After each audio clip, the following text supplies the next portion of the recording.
North and South Korea have tested ballistic missiles hours apart from each other, highlighting an arms race on the peninsula as nuclear talks with the North remain stalled. The North fired 2 ballistic missiles across its east coast, its first ballistic missile test in 6 months and a fresh breach of UN resolutions. The tests came as South Korea and China discussed the North's nuclear issue. Hours later, the South tested its first submarine-launched ballistic missile. The test of the missile known as SLBM was pre-planned and not in reaction to the North's latest launches.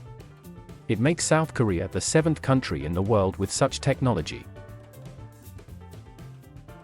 President Moon Jae-in, who attended the test, said South Korea now had sufficient deterrence to respond to North Korea's provocations at any time, urging the South to continue increasing its weapons programs to overwhelm North Korea's asymmetric power. The tests by both Koreas highlighted an arms race on the peninsula, as negotiations with North Korea remain stalled.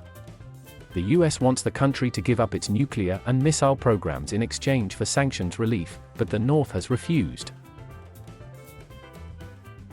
The short-range missiles the North fired on Wednesday flew around 800 kilometers at a maximum altitude of 60 kilometers, and were launched from central inland areas of the country, South Korea's Joint Chiefs of Staff said. They flew east towards the Sea of Japan, also known as the East Sea, the JCS added, saying South Korea and the US were conducting analysis to determine which type of missile was used.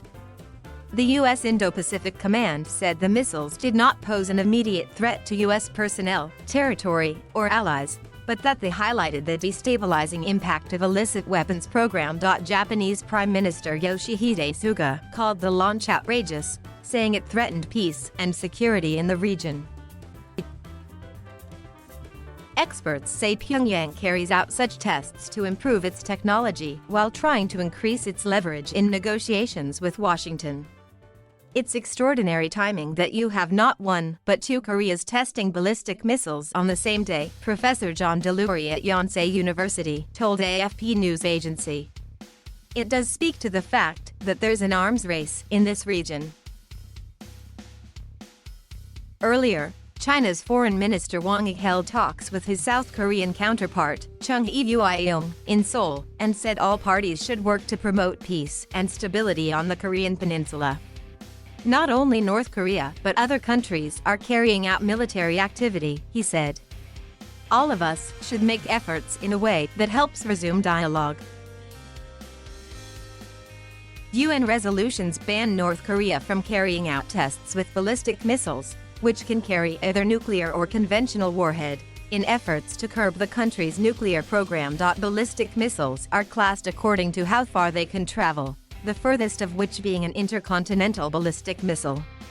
North Korea has in the past tested ICBMs said to be capable of reaching nearly all of Western Europe and about half of the US mainland. Last weekend, Pyongyang said it tested a long-range cruise missile capable of hitting much of Japan, calling it a strategic weapon of great significance.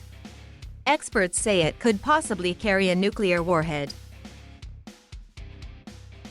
The UN Security Council does not forbid the test of cruise missiles, but it considers ballistic missiles to be more threatening because they can carry bigger and more powerful payloads, have a much longer range, and can travel faster. The recent launches show the North has continued to develop its weapons despite a severe economic crisis. North Korea is facing food shortages and has spent more than a year in isolation. It cut off most trade with its closest ally China to stop the spread of COVID-19.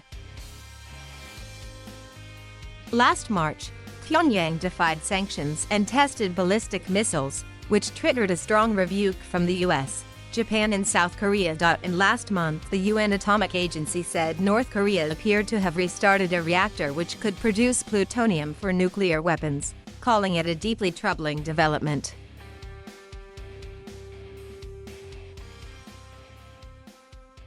Thank you for watching. Please subscribe